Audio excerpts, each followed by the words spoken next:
जय हिंद दोस्तों, स्वागत है आप लोग का आज की क्लास में। तो क्लास 8 का हमारी दुनिया इकाई 2 यानी भारतीय कृषि। तो आज का टॉपिक है इकाई 2 का भारतीय कृषि। इसके बारे में जानेंगे और बहुत बढ़िया चैप्टर है, आप लोग ध्यान समझिएगा, बीच में छोड़ के मत जाइएगा, ठीक है। देखिए, कहता है खेती करना जिसे हम क्या कहते हैं, कृषि कार्य कहते हैं। खेती करना क्या है, जिसे हम क्या कहते हैं, कृषि कार्य कहते हैं। और यह एक प्राथमिक क्रिया, ये ध्यान रखिएगा, जो खेती करना है आपका वो क्या है, प्राथमिक क्रिया। मतलब किसी भी इंसान का गांव में जो रह रहा है उसके लिए प्राथमिक काम यानी सबसे पहला काम अगर होगा तो क्या होगा, खेती। उसका ध्यान खेती पे रहता है। और हमारे देश की 60% जनसंख्या कृषि कार्यों से ही जीविका पाती है। हमारे देश की जो 60% जनसंख्या है वो कृषि से ही अपना जीवन यापन करती है, कृषि पे ही वो आधारित है, ठीक है। उसके बाद भूमि को जोतकर विभिन्न प्रकार की फसलें, सब्जियां, फल फूल उपजाना, पशुओं को पालना, साथ ही साथ मत्स्य पालन इत्यादि करना क्या कहलाता है, कृषि कार्य कहलाता है आपका, ठीक है। कृषि उत्पादों पर दूसरे अनेक उद्योग भी निर्भर करते हैं। कृषि पर ही तो दूसरे उद्योग निर्भर करते हैं। बताइए आप लोग, चावल नहीं होगा तो चावल मार्केट में बिकेगा नहीं, बिकेगा। तो इसीलिए कृषि उत्पादों पर दूसरे अनेक उद्योग भी निर्भर करते हैं। और खेती करना एक तंत्र की तरह है। इसमें बीज होता है, सिंचाई होता है, खाद, उपकरण व श्रमिक ये सब लगते हैं। और उसके बाद जुताई बुताई होता है, उसके बाद जुताई होगा, फिर बुआई होगा, उसके बाद निराई होता है, कटाई होता है, चरणबद्ध प्रक्रिया की जाती है। ये सब प्रक्रिया की जाती है, तब जाकर अंतिम उत्पाद के रूप में हमें क्या मिलता है, अनाज, दलहन, फल सब्जी, डेयरी उत्पाद आदि प्राप्त होते हैं, ठीक है। समझ गए यहां तक आप लोग खेती से कितना फायदा। चलिए, खेती की एक प्रक्रिया है जिसमें जंगल को साफ, देखिए यहां से एनसीईआरटी बेस्ड है। और अगर आप कंपटीशन तैयारी करते हैं तो देखिए यहां से कितना सारा क्वेश्चन टैग मिलता है और बहुत बढ़िया जानकारी है, तो ध्यान समझिएगा। कहता है खेती की एक प्रक्रिया जिसमें जंगल को साफ कर व गड्ढे को भरकर फसल उपजाई जाती है और सालों साल फसल उपजाते रहने से वह जमीन की उर्वरता क्या हो जाती है, साल खत्म हो जाती है। अब किसी पे दिन रात आप खेती कीजिएगा, एकदम पूरे साल ही खेती कीजिएगा, तो उस भूमि की यानी उस मृदा की उर्वरता क्या हो जाती है, कम हो जाती है। तब वहां खेती करना ये लोग क्या करते हैं, छोड़ देते हैं। फिर क्या करते हैं, जंगल के किसी दूसरे हिस्से को साफ करके फिर वहां खेती करने लग जाते हैं। यानी कहने का मतलब, एक जगह खेती किया पूरे साल भर, जो उपजा जो भी हुआ ठीक है, उसके बाद उस जमीन को छोड़कर, उस खेत को छोड़कर फिर दूसरे जगह पे जाके यानी दूसरे जमीन पे जाके खेती करना। तो इस प्रकार की खेती को कहते हैं स्थानांतरित कृषि कहते हैं। इस प्रकार की खेती को क्या कहते हैं, स्थानांतरित कृषि कहते हैं। मतलब एक जगह साल भर खेती करने के बाद जब उपजाऊ कम हो जाती है, उस जगह को छोड़कर दूसरी जगह जाकर खेती करना क्या कहलाता है, कौन सी कृषि, स्थानांतरित कृषि कहलाता है, ठीक है। तो समझ गए होंगे आप लोग। अगला कृषि है आपका कर्तन या दहन कृषि। बहुत बढ़िया है ये भी, कर्तन और दहन कृषि, इसके बारे में जानेंगे। तो देखिए, इस तरह की खेती में ना तो आधुनिक उपकरण की जरूरत है, कोई भी आधुनिक उपकरण नहीं चाहिए, ना थ्रेसर, ना मान लीजिए नौफारा, तीनफारा, कुछ नहीं, और ना ही खाद। साथ ही साथ कोई उपकरण नहीं चाहिए और ना ही इसमें क्या चाहिए, खाद चाहिए। इसमें पारिवारिक श्रम का ज्यादा उपयोग होता है। सही बात है। अब जब आप कोई उपकरण ही नहीं उपयोग कीजिएगा तो अपने मेहनत कीजिएगा, कोदार अपने चलाइएगा, तो वही चीज यहाँ पे, इसमें उपकरण का कोई उपयोग ही नहीं है, साथ ही साथ इसमें खाद का भी कोई प्रयोग नहीं है। बट इसमें एक चीज का बड़ा लागत है, किसका, पारिवारिक श्रम का। यानी भैया घर के जितने सदस्य है वो एकदम खटेंगे इसमें बहुत ज्यादा, ठीक है। और उपज भी अपेक्षाकृत कम होता है। अब देखिए, यहाँ पारिवारिक श्रम यानी शारीरिक श्रम एक तरह से, ये बहुत ज्यादा मात्रा में हो रहा है, तब भी उसके मुकाबले सोचिए यहाँ पर उपजाऊ क्या हो रहा है, कम प्राप्त होता है। जितना मेहनत करते हैं उससे उपजाऊ क्या होता है, कम प्राप्त करते हैं। तो इस तरह की कृषि को क्या कहते हैं, कर्तन एवं दहन कृषि के रूप में जाना जाता है। इस प्रकार की कृषि आपकी क्या कहलाती है, कर्तन या दहन कृषि। तो दो खेती आपने देखा, एक स्थानांतरित खेती और एक आपका कर्तन या दहन खेती, है ना, दोनों बहुत बढ़िया। चलिए आगे और देखते हैं। चलिए आगे देखिए, स्थानांतरित कृषि को जगह जगह पे अलग अलग नामों से जाना जाता है। अब देखिए, असम और उत्तर पूर्व की अगर बात करें तो वहां पे इसे झूम खेती कहते हैं। एग्जाम रिलेटिव क्वेश्चन है, ध्यान समझिएगा। असम और उत्तर पूर्व में स्थानांतरित कृषि को क्या कहते हैं, झूम खेती। आंध्र प्रदेश में पोंडू, ओडिशा में पामाडाबी, केरल में कुमारी, राजस्थान में वालरे, हिमालय में खिल और आपका झारखंड में पुरुल। किसको कहते हैं, स्थानांतरित कृषि को कहते हैं, ठीक है। चलिए आगे बात करते हैं। इस तरह से की जाने वाली खेतों में मुख्य रूप से चावल एवं मक्के की फसलें उगाई जाती है, ठीक है। तो इस प्रकार की जो आपके स्थानांतरित कृषि होती है, इसमें ज्यादातर क्या चीज उगाया जाता है, आपका चावल और मक्का उगाया जाता है। ठीक है, एक बार फिर से देख लीजिए आप लोग, असम और उत्तर पूर्व में क्या कहलाया जाता है स्थानांतरित कृषि को, झूम खेती।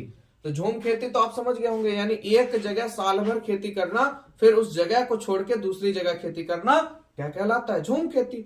साथ ही साथ डेफिनेशन बन गया, और ये ज्यादातर पूछता भी है झूम खेती क्या है ना। आंध्र प्रदेश में इसी को पोंडू कहते हैं, ओडिशा में पामाडाबी कहते हैं, केरल में कुमारी कहते हैं, राजस्थान में वालरे कहते हैं, हिमालय में खिल, और झारखंड में कुरुल कहते हैं। ठीक है, अब देखिए, एक वर्ष में एक ही खेत में अनेक फसलें उगाई जाती हैं, जिससे क्या कहते हैं, गहन कृषि कहते हैं। यानी एक खेत में एक साथ बहुत सारी फसलें उगाई जाती हैं, तो ऐसी कृषि को क्या कहते हैं, गहन कृषि कहते हैं। और बिहार में इसी प्रकार की खेती होती है। यानी हमारे बिहार की अगर बात करें तो किस प्रकार की खेती होती है, गहन कृषि। पूछ देगा क्वेश्चन में, बताइए कि बिहार में किस प्रकार की खेती होती है, option A B C D, उसमें से एक रहेगा आपका गहन कृषि। तो हमारे बिहार में किस प्रकार की कृषि होती है, गहन कृषि होती है। कैसी होती है, गहन कृषि। ठीक है, चलिए आधुनिक, आगे बात करते हैं अगले पॉइंट की। आधुनिक कृषि उपकरणों और बड़े पूंजी निवेश से जब बड़े पैमाने पर फसलों का उत्पादन करते हैं, जिसकी बिक्री के लिए बड़ा बाजार उपलब्ध होता है, तो इस प्रकार की कृषि को वाणिज्यिक कृषि कहते हैं। यानी सोचिए, वाणिज्यिक मतलब क्या, बिजनेस एक तरह से, मतलब भाई बड़े लेवल पर खेती करो, बड़े लेवल पे उपजाओ और बड़े लेवल पर मार्केट में बेच दो। तो इस प्रकार की कृषि को क्या कहते हैं, वाणिज्यिक कृषि कहते हैं। समझ गए आप लोग। चलिए, जैसे उत्तरी बिहार में मखाना की खेती, उत्तरी बिहार में आपका मखाना, केला और तंबाकू। तंबाकू तो आपको पता ही होगा, सबसे ज्यादा अगर सेल होता है बिहार में तो तंबाकू की, सबसे ज्यादा अगर सेल होता है तो तंबाकू की। ये किस खेती के अंदर आता है, वाणिज्यिक कृषि। पूछ देगा, बताइए तंबाकू किस प्रकार की कृषि है, किस प्रकार की है, वाणिज्यिक कृषि। समझ रहे हैं, क्वेश्चन ऐसे ही एग्जाम में डालता है। ठीक है, और देखिए यही छोटा छोटा पॉइंट बहुत बच्चे जब नहीं पढ़ते हैं तो वो जाके कंपटीशन में यही सब झोलम झोल देखते हैं। तो इस वजह से हर क्लास, खासकर 6, 7, 8, 9, 10, इसका टोटल विषय अगर आपके कमांड में है ना, तो कंपटीशन को आप तहस नहस कर दीजिएगा। बस थोड़ा सा लेवल आप लोग का ऊपर चल जाता है, तैयारी थोड़ा सा ज्यादा करनी पड़ जाती है ना, तो यही चीज है। पर बेसिक अगर आपका मजबूत है ना, बेसिक यानी आपका भूगोल, इतिहास, ये सब अगर अच्छे से मजबूत है तो लेवल आपका जबरदस्त है। ठीक है, इस वजह से, क्योंकि यही सब क्वेश्चन फिर आगे भी पढ़ना ही पड़ता है। तो इस वजह से अगर अभी से इस चीज का रिवाइज कर लीजिए, अभी से किताब को पढ़िए, तो आपका कंपटीशन लेवल और ज्यादा मजबूत हो जाएगा। ठीक है, अब देखिए आगे, देखिए यहां से भी क्वेश्चन फंसता है आपके एग्जाम में, और ज्यादातर एग्जाम में यहीं से क्वेश्चन फंसता है, हर बहुत ज्यादा एग्जाम में। क्योंकि खरीफ फसल, जायद फसल से पूछ देता, बताइए इसमें से कौन सी फसल है। ठीक है, तो देखिए भारत में मुख्य रूप से 3 फसलें ऋतु हैं। कितनी है, 3 फसल ऋतु हैं आपकी, एक खरीफ है, रबी है और जायद है। कौन सी है, खरीफ, रबी और जायद। आज बढ़िया से ध्यान से आप लोग सीख लीजिए, गड़बड़ाइएगा नहीं। खरीफ फसल क्या है, देखिए जून जुलाई में बोए जाने वाली और अक्टूबर नवंबर में काटे जाने वाली। जून जुलाई में बोया जाता है, गर्मी के मौसम में, याद रखिए गर्मी के मौसम में रोपाया और ठंडी में कटाया, है ना। अक्टूबर नवंबर काटे गए, इस फसल को खरीफ फसल कहते हैं। और इसमें आपका मुख्य रूप से क्या होता है, धान, मक्का, जूट, मूंगफली, ये सब उग जाते हैं। देखिए खरीफ, नाम सुने, खरीफ यानी खरगल रहता है ना, खरगल यानी खरगल कब रहता है, धूप में, है ना, धूप या रौदा कहिए, तो खरगल किसमें होता है, धूप में। तो धूप में उगाई जाने वाली फसल को क्या कहते हैं, खरीफ फसल कहते हैं। ठीक है, जो आपकी कब रोपाई होती है, जून से जुलाई में। क्वेश्चन इस प्रकार से बना है कि बताइए निम्नलिखित में से जून जुलाई में उपजाए जाने वाली फसल को क्या कहते हैं, ऐसे ही बना, तो क्या कहते हैं, खरीफ फसल कहते हैं। बताइए कि अक्टूबर से नवंबर में काटे जाने वाली फसल को क्या कहते हैं, खरीफ फसल कहते हैं। बताइए मक्का कौन सी फसल है, बताइए मूंगफली कौन सी फसल है। मक्का और धान ज्यादातर में पूछा गया, मूंगफली जूट तो बहुत कम मिला है आपका, मक्का और धान बहुत ज्यादा क्वेश्चन मिलता है इससे कि बताइए धान निम्नलिखित में से कौन सी फसल है। तो धान कब रोपाता है आपका, गर्मी के दिन में। तो धान कौन सी फसल, खरीफ फसल। यानी गर्मी वाला जो फसल है वो कौन सा फसल, खरीफ फसल। मैंने बताया खरगल, खनगल रहता है, कहता है खनगल है, एकदम सुखल है, खरीफ यानी एकदम खरगल है। तो खरीफ फसल में सब धूप में, मतलब गर्मी में होने वाली फसलें क्या कहलाते हैं, खरीफ फसल। समझ गए आप लोग, जो कि आपका धान होगा, मक्का होगा, जूट होगा, मूंगफली होगा इत्यादि। ठीक है, तो समझ गए खरीफ। चलिए आगे, चलिए अगली फसल है हम लोग की रबी फसल। तो देखिए रबी फसल, ये फसलें अक्टूबर नवंबर में बोई जाती है। यानी देखिए रबी का मतलब क्या, रबी एक छोटा शब्द है, ठंडी लग रहा है, रबी बड़ा शब्द से छोटा शब्द हो गया रबी। ना ये फसलें अक्टूबर नवंबर में बोई जाती है और मार्च अप्रैल में काट ली जाती है। यानी रबी फसल कौन सी हुई आपकी, ठंडी में होने वाली। खरीफ फसल किस में हुई आपकी, गर्मी में होने वाली, याद रखिएगा।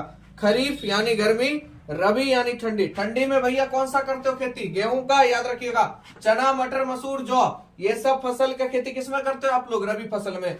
फिर से एक बार ध्यान रखिएगा, खरीफ फसल यानी गर्मी, और गर्मी में क्या रोपते हैं, धान और मक्का। रबी फसल यानी ठंडी, ठंडी में आप क्या रोपते हो भैया, गेहूं, है ना। ठीक है, तो याद रखिएगा गेहूं चना मटर। गर्मी में गर्मी के मौसम में जो फसलें बोई जाती हैं वो जायद फसल कहलाती है। अब अत्यधिक गर्मी में देखिए, खरीफ फसल गर्मी हुआ पर नॉर्मल गर्मी हुआ, याद रखिएगा। अब ये जो जायद फसल है ये अत्यधिक गर्मी जब होता है तब आपकी बोई जाती है। तरबूज ककड़ी खीरा सब्जी ये सब कौन सी फसल कहलाएगी, जायद फसल। कंफ्यूजन भी, यानी गर्मी के मौसम में आपका खरीफ हो गया, जून जुलाई में बोया जाता है और अक्टूबर नवंबर में काटा जाता है। और आपका रबी फसल जो हो गया वो आपका अक्टूबर नवंबर में रोपा जाता है और देखिए मार्च अप्रैल तक में काट लिया जाता है, लास्ट अप्रैल तक में खेल खत्म। ठीक है, अब इसके बीच में जो 2 महीना का गैप आए, क्यों, अप्रैल। फिर आप ध्यान समझिएगा, ये अप्रैल हुआ, ठीक है, अप्रैल मई जून 2 महीना बचा है ना, अप्रैल मई जून। फिर जुलाई अगस्त से फिर आपका शुरू हो जाता है, या एक महीना बचता है, सॉरी 1 महीना, अप्रैल मई बीच में बचता है। उसके बाद जून जुलाई से फिर आपका शुरू हो जाता है कौन सी, खरीफ फसल। तो जो मई जो बचा ना गर्मी का, तो इसी मौसम में ये हमारा जायद फसल आ जाता है। कौन सा फसल, जायद फसल। ठीक है, तो आप लोग समझ गए, ये बीच का जो मई महीना है इसी में आपका तरबूज ककड़ी खीरा ये सब होता है और ये आ जाता है आपका जायद फसल, यानी ज्यादा गर्मी ना, ज्यादा गर्मी। तो ठीक है, समझ गए आप लोग, खरीफ रबी और जायद। जायद का सीजन 1 से 2 महीने के अंदर रहता है। इसी महीना में आपको तरबूज ककड़ी और ये क्या कहते हैं आपका खीरा उरा मिलता है। उसके बाद फिर आपका शुरू हो जाता है भैया खरीफ फसल ना, खरीफ फसल, खरीफ के बाद फिर रबी फसल, रबी के बाद फिर जायद फसल। ठीक है, चलिए अब आगे बात करते हैं उपयोगिता के आधार पर फसलों को 5 भागों में बांटा गया। अब देखिए यहां पर भारत में 3 फसलें के हिसाब से। अब उपयोग के अनुसार, उपयोगिता के अनुसार कितने फसलों में बांटा गया, 5 भागों में। कितने भागों में, 5 भागों में। एक एक को ध्यान समझिएगा। खाद्य फसलें, रेशेदार फसलें, पेय फसलें, बागवानी फसलें, व्यापारिक फसलें, ये सब इंपॉर्टेंट है, याद रखिएगा। 5 भागों में बांटा गया, खाद्य फसलें, रेशेदार फसलें, पेय फसलें, बागवानी फसलें और व्यापारिक फसलें। चलिए आगे चलते हैं। खाद्य फसलें में तो वह फसलें जिन्हें किसानों द्वारा भोजन संबंधी आवश्यकताओं की पूर्ति के लिए उपजाया जाता है। मतलब देखिए भोजन संबंधी जो भी है, यानी आपका गेहूं हो गया, मक्का हो गया, जितने भी खाद्य पदार्थ है जो इंसान खाता है उसके लिए जो काम क्रिया होता है, तो उस प्रकार की फसलों को क्या कहेंगे, खाद्य फसलें कहेंगे। ठीक है, आगे बात करते हैं। खाद्य फसलों में आपका क्या हो जाता है, दलहन और तेलहन मुख्य होता है। दलहन और तेलहन मुख्य होता है और इसकी खेती रबी और खरीफ दोनों अवधि में की जाती है। ये जो आपका दलहन है और तेलहन है, खरीफ और रबी दोनों सीजन में इसका खेती होता है। और इसमें आपका चना, हरहर, मूंग, मसूर, उड़द, मटर, ये सब दाल का ज्यादा खेती होता है। ठीक है, आगे बात करते हैं अनाज उत्पादन की भौगोलिक दशाएं। ये जानना भी बहुत जरूरी है। देखिए जैसे धान की अगर बात करें तो ये कितने तापमान पे उगता है भैया, 25 डिग्री सेल्सियस से ऊपर। और ये यहां से क्वेश्चन आपका बना हुआ है एग्जाम में, तो इस वजह से ध्यान समझिएगा। धान के लिए औसत तापमान कितना चाहिए, 25 डिग्री सेल्सियस से ऊपर। और वर्षा की मात्रा कितनी होनी चाहिए, 75 से 100 cm। ठीक है, 75 से 100 सेंटीमीटर होना चाहिए। ठीक है, 75 से 100 सेंटीमीटर। उसके बाद इसके लिए मिट्टी कौन सी चाहिए, तो चिकनी या दोमट मिट्टी। कौन सी मिट्टी चाहिए धान के लिए, अच्छी खेती के लिए, चिकनी या दोमट मिट्टी। भैया औसत तापमान 25 डिग्री सेल्सियस से ऊपर, वर्षा की मात्रा 75 से 100 सेंटीमीटर। ठीक है, कोई दिक्कत यहां तक। और उपयुक्त मिट्टी चिकनी और दोमट मिट्टी। बात करते हैं गेहूं की। 10 डिग्री सेल्सियस से 15 डिग्री सेल्सियस बुआई के समय लगता है। ये भी बहुत इंपॉर्टेंट है, एग्जाम में सब पूछा हुआ है। ठीक है, 10 डिग्री सेल्सियस से 15 डिग्री सेल्सियस तक लगता है बुआई के समय, किसका, गेहूं का। और 20 डिग्री सेल्सियस से 25 डिग्री सेल्सियस कटाई के समय तापमान चाहिए, किसके लिए? गेहूं के लिए। ठीक है। वर्षा की मात्रा 50 से 75, क्योंकि ओसी इतना होता है तो गेहूं अपने भीग जाता है। ठीक है। और उपयुक्त मिट्टी कौन सी होगी? दोमट मिट्टी। कौन सी होगी? दोमट मिट्टी। कोई दिक्कत आप लोग को? अगर आपको बढ़िया लग रहा है, सेशन बढ़िया लग रहा है, मजा आ रहा है पढ़ने में, तो लाइक ठोकने में मानी मत कीजिए। बहुत लोग सोचते हो देख नहीं, देख रहे हैं, लाइक ठोकने में वो लोग सोचते हो जाने देते हैं। तो अगर आपको अच्छा लग रहा है, क्योंकि देखिए स्मार्ट बोर्ड तो नहीं है, जहां तक जितना भी पॉइंट है सब एनसीईआरटी एससीईआरटी का पूरा निचोड़ में आपको देता हूं। ठीक है। तो एक लाइक देने में तो कोई दिक्कत नहीं है, एक लाइक तो आप लोग खुशी से दे सकते हैं। ठीक है। और सपोर्ट करने में तो कोई दिक्कत नहीं है आपका। चलिए तो आगे चलते हैं। अगली फसलें आपकी रेशेदार फसलें। देखिए कपास और जूट की फसलें प्रमुख रेशेदार फसलें। ठीक है। यानी रेशेदार फसलें आपके कौन से होते हैं? कपास और जूट के फसल, ये आपके क्या कहलाएंगे? रेशेदार फसलें। ठीक है। और कपास के पौधे के लिए काली मिट्टी, इसके पौधे के लिए कैसी मिट्टी चाहिए बाबू? काली मिट्टी। और वर्षा की मात्रा कितनी होनी चाहिए? 50 से 100 सेंटीमीटर। साथ ही 210 पाला रहित दिन व खिले धूप की आवश्यकता होती है। 210 पाला रहित दिन व खिले धूप की आवश्यकता होती है रेशेदार फसलें के लिए, जिसमें कौन कौन सी फसलें आती है आपकी?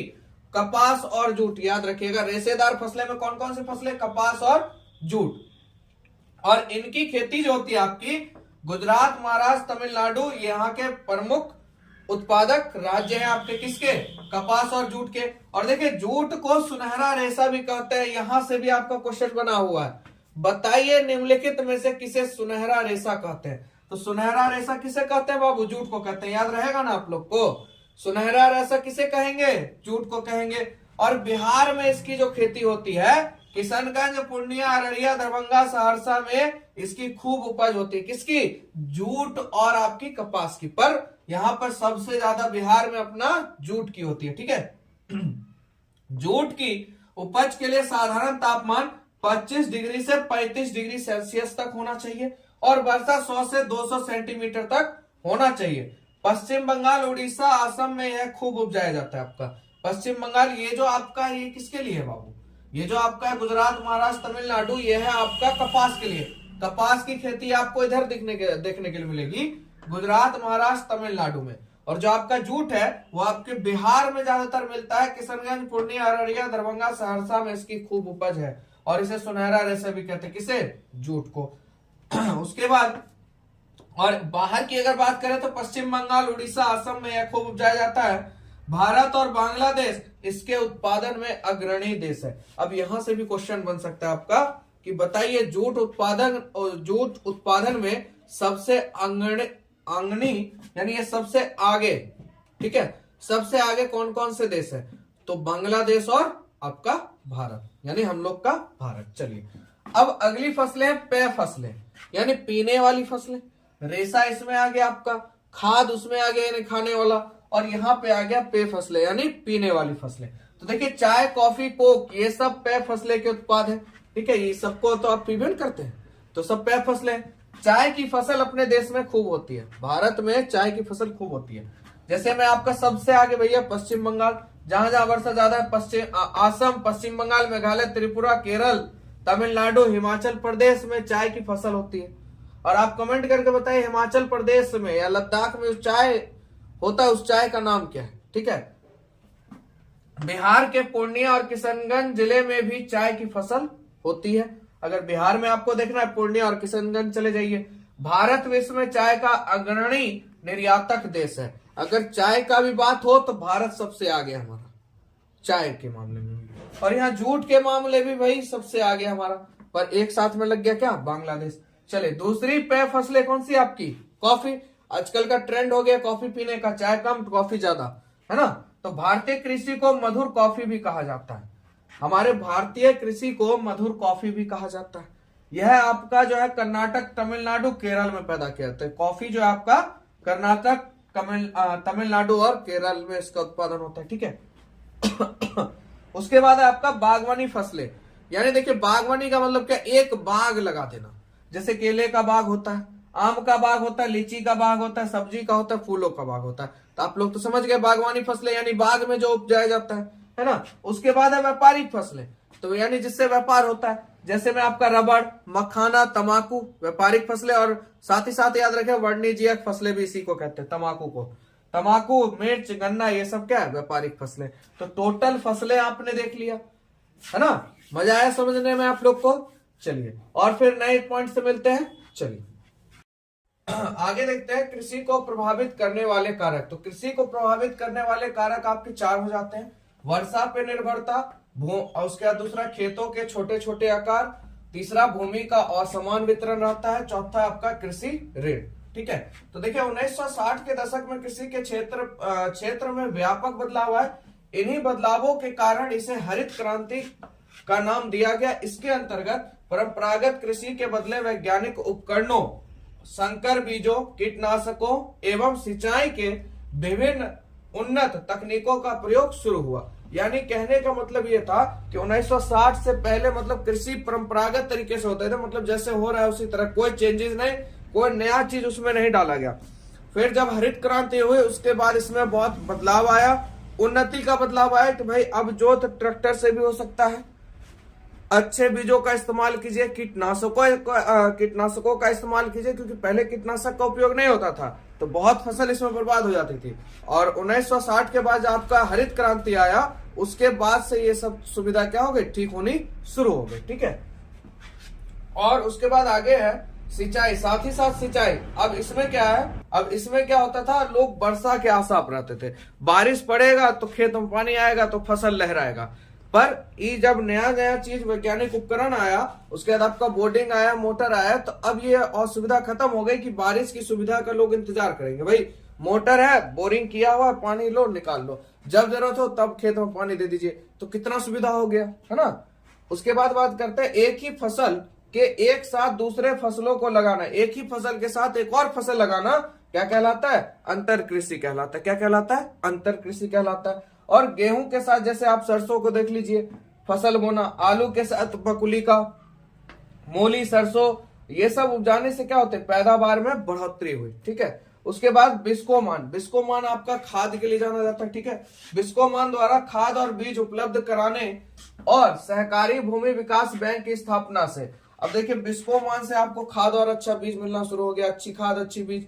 और यहाँ सहकारी बैंक जो विकास भूमि बैंक है, इसके कारण कृषि पर ऋण मिलना सुविधा हो गया, है ना। तो से बिहार में कृषि कार्यों में बढ़ोतरी की, जिसके कारण कृषि के कार्य में क्या होने लगी, बढ़ोतरी होनी शुरू हो गई।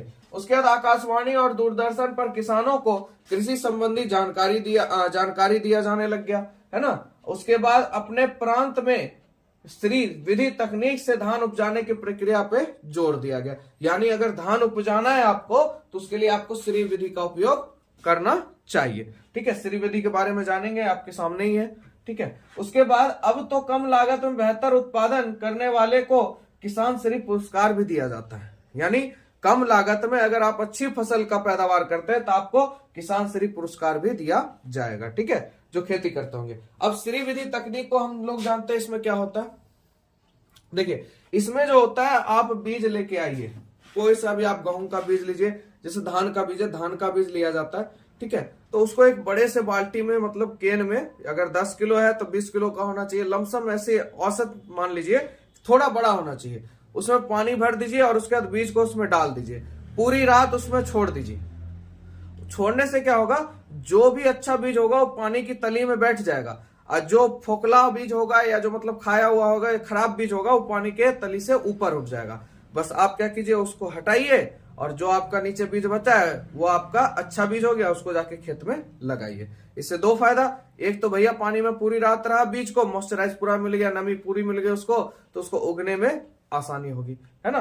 तो ये आपका श्री विधि तकनीक है। यानी देखिए यह तकनीक उत्तम बीज चयन की प्रक्रिया है। इसके लिए सबसे पहले ड्रम जैसे बर्तन में पानी का घनत्व बढ़ जाए, है ना, जैसे पानी का, तो देखिए इसके लिए सबसे पहले क्या किया जाता है, ड्रम जैसे बर्तन में पानी डालकर उसमें नमक डाला जाता है। नमक डालने से क्या होता है, पानी का घनत्व क्या होता है, बढ़ जाता है। ठीक है, और इस पानी में धान के बीजों को डाल दिया जाता है और अच्छे बीज पानी की तली में बैठ जाते हैं। फिर जो बीज आपके जो नीचे होते बैठे हुए उनको निकालकर सुखा लिया जाता है, और सुखाने के बाद क्या क्या होता है, उसको खेतों में रोप दिया जाता है, यानी छींट दिया जाता है। उसके बाद धान को तो आपको पता है, जब बिचरी तैयार होता है तो उसको उखाड़ के फिर बड़े से खेत में जाके उसको लगा दिया जाता है। तो इसी तकनीक को हम लोग क्या कहते हैं, श्री विधि तकनीक। ठीक है, समझ गए आप लोग। चलिए उसके बाद देखिए अब क्या करना भैया, केचुओं को पालन कर खाद तैयार किया जाता है। ठीक है, कोई केचुए को पाल कर अब क्या करना भैया, खाद तैयार करना। इससे फायदा क्या हो, देखिए जैविक खाद। जैविक खाद जो आपका होता है जीवों के अवशेष से होता है। खर पतवार, गोबर, पत्तियों और छिलकों को सड़ाकर बनाया जाता है आपका जैविक खाद। ठीक है, और असम प्रदेश में चाय की सर्वाधिक खेती होती है। इसके बाद आपका अगला पॉइंट है, असम प्रदेश में चाय की सर्वाधिक खेती होती है। दक्षिणी चीन में भी चाय के बड़े बड़े बागान हैं, लेकिन दार्जिलिंग के हैप्पी घाटी के चाय की विश्व में सर्वाधिक मांग है। ठीक है, यानी देखिए यहाँ पे सबसे पहले बोला केचुओं को पालन कर खाद तैयार किया जाता है। खेतों में या तो आप छोटे छोटे जगह में जैसे आपका गोबर होता है उसको इकट्ठा कर लिया जाता है, उसमें केचुआ होता है तो क्या करता है, खाता है और निकालते जाता है, खाता है निकालते जाता है। तो उसका जो पीछे मतलब जो होता है उसका अपशिष्ट पदार्थ वही क्या होता है, खाद के रूप में बढ़िया काम करता है। या मान लीजिए मट्टी जो होता है, मट्टी को क्या करता है, भुरभुरा कर देता है, एकदम पूरा हल्का कर देता है, जिससे पानी एकदम सनसना के अंदर तक जाता है और भी जो आपका फसल होता है वो एकदम तरोताजा हो जाता है। ठीक है, तो ये केचुआ करता है। और जैविक खाद का उपयोग करने के लिए कहा जाता है क्योंकि ये किससे बनाया जाता है, आपका जीवों के अवशेष से होता है। खर पतवार हो गया, गोबर, पत्ती और छिलको। यानी देखिए आप घर पे भी इसको बना के ट्राई कर सकते हैं। आप क्या कीजिएगा, एक खड्डा खून लीजिए, ठीक है, खड्डे से मट्टी निकाल लीजिए और उसमें जो भी प्याज का छिलका हो, आपका आलू का छिलका हो, जो भी वेस्टेज मतलब आप सब्जी बनाते जो भी वेस्टेज बचा उस खड्डे में भर दीजिए, डालते जाइए। और भरने के बाद उसको छोड़ दीजिए, सड़ने दीजिए, एकदम खूब बेकार जब हो जाए तो उसको जाके खेत में डाल दीजिए और वहां जो फसल लगाइएगा उसमें देखिएगा अंतर आपको नजर आ जाएगा। खाद वाला जो आप उर्वरक से बनाइए, उर्वरक देके जो आप बगल में फसल लगाए होंगे और इसको आप ऐसे लगा के देखिएगा, दोनों में आपको अंतर दिख जाएगा कि जैविक खाद से कितना बढ़िया फसल होता है। ठीक है, उसके बाद देखिए असम प्रदेश में चाय की सर्वाधिक खेती होती है। अगर सर्वाधिक खेती भारत में किस राज्य में की जाती है आपके, तो असम में। ठीक है, और दक्षिण चीन में भी चाय के बड़े बड़े बागान है, पर दार्जिलिंग का हैप्पी घाटी चाय के लिए विश्व में सर्वाधिक मांग है। इसकी हैप्पी घाटी की चाय सर्वाधिक मांग है, किसकी, दार्जिलिंग की, और पूरे विश्व में। हैप्पी घाटी आपका कहाँ है, दार्जिलिंग में है हैप्पी घाटी, और इसकी चाय जो है पूरे विश्व में इसकी मांग है। ठीक है, आगे बात करते हैं उत्तर पूर्व भारत का चाय प्रदेश असम घाटी प्रदेश। तो देखिए असम घाटी जो ब्रह्मपुत्र नदी के घाटी में स्थित है। आपका जो असम घाट है वो कहाँ पे, ब्रह्मपुत्र नदी के घाटी में स्थित है। एक निम्न भूमि है जो चीन के बाद विश्व का दूसरा सबसे बड़ा चाय उत्पादक प्रदेश है। अगर सबसे पहले विश्व में देखा जाए आपका तो आपका चीन हो जाता है। चीन के बाद अगर दूसरा स्थान रखता है तो हमारे भारत का कौन रखता है, असम रखता है। ठीक है, चाय बागान में काम करने वाले अधिकांश स्थानीय कछारी लोग होते हैं। जो चाय बागान में आपके काम करते हैं चाय पत्ती को तोड़ने का, वो कौन से लोग होते हैं, कछारी लोग होते हैं। कौन से लोग होते हैं, कछारी।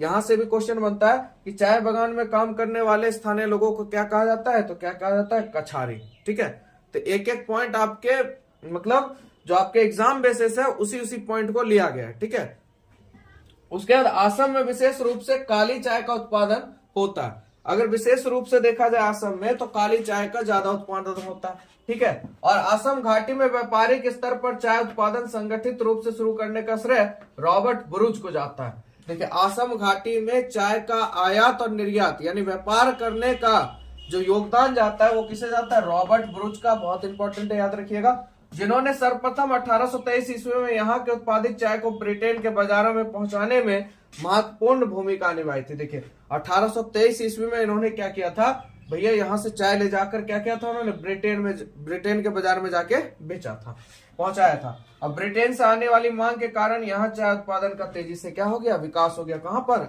आपके असम में। तो असम में अगर मान लिया असम में जो चाय बागान में काम करते हैं उसे क्या कहते हैं, कछारी। ठीक है, और उसके बाद असम में जो आपका चाय का निर्यात है वो किसके द्वारा सफल हुआ, रॉबर्ट ब्रुच के द्वारा। ठीक है, ये भी याद रखना है। चलिए आगे की बात करता है उत्तर पश्चिम भारत का खनन उत्पादक प्रदेश पंजाब। इसके बारे में थोड़ा सा जानकारी ले लेते हैं। तो देखिए पंजाब भारत का अग्रणी कृषि उत्पादक प्रदेश है। अगर कृषि की बात करें तो सबसे आगे हमारा पंजाब हो जाता है। ठीक है, उसके बाद भारत में हरित क्रांति का वास्तविक असर पंजाब में ही देखने को मिला है, जहां हरित क्रांति के अंतर्गत उन्नत बीजों के प्रयोग एवं सिंचाई सुविधा तथा आधुनिक कृषि उपकरणों के उपयोग के कारण खनन फसलों विशेष रूप से गेहूं का उत्पादन बहुत तेजी से बढ़ा है। आपके कहां से? पंजाब में। ठीक है, और उसके बाद इसलिए इस प्रदेश को गेहूं का टोकरा कहा जाता है। अगर गेहूं सबसे ज्यादा उत्पादन होता है तो आपके पंजाब में होता है। और यहां से क्वेश्चन प्रश्न और बनता है, गेहूं का टोकरा किसे कहते हैं? तो पंजाब को कहते हैं। गेहूं का टोकरा किसे कहते हैं? पंजाब को कहते हैं। आज देश का 20% से अधिक गेहूं का उत्पादन आपका कहां होता है? पंजाब में ही होता है। ठीक है, उसके बाद भारतीय कृषि में पंजाब का अग्रणी स्थान है। इसके बावजूद भारत को खनन संकट से उबारने में महत्वपूर्ण भूमिका निभाने वाले इस प्रांत की कृषि के समक्ष अनेक समस्या आ रही हैं। ये जो आपका पंजाब है, इसकी खेती में बहुत सारी समस्या भी आ रही है। ठीक है, क्योंकि भाई उबारने वाला यही है, क्योंकि गेहूं आपका सबसे ज्यादा यही हो रहा है। देख रहे हैं ना आप लोग, पूरे देश का 20% गेहूं उत्पादन आपके पंजाब से होता है। ठीक है, और इसको क्या कहता है? गेहूं का टोकरा, याद रखिएगा। यह शेष भारत के लिए चेतावनी का सूचक का कार्य करता है। मुख्य समस्या क्या है वो देखिए। पंजाब में कृषि योग्य भूमि की उर्वरा शक्ति तेजी से कम हो रही है।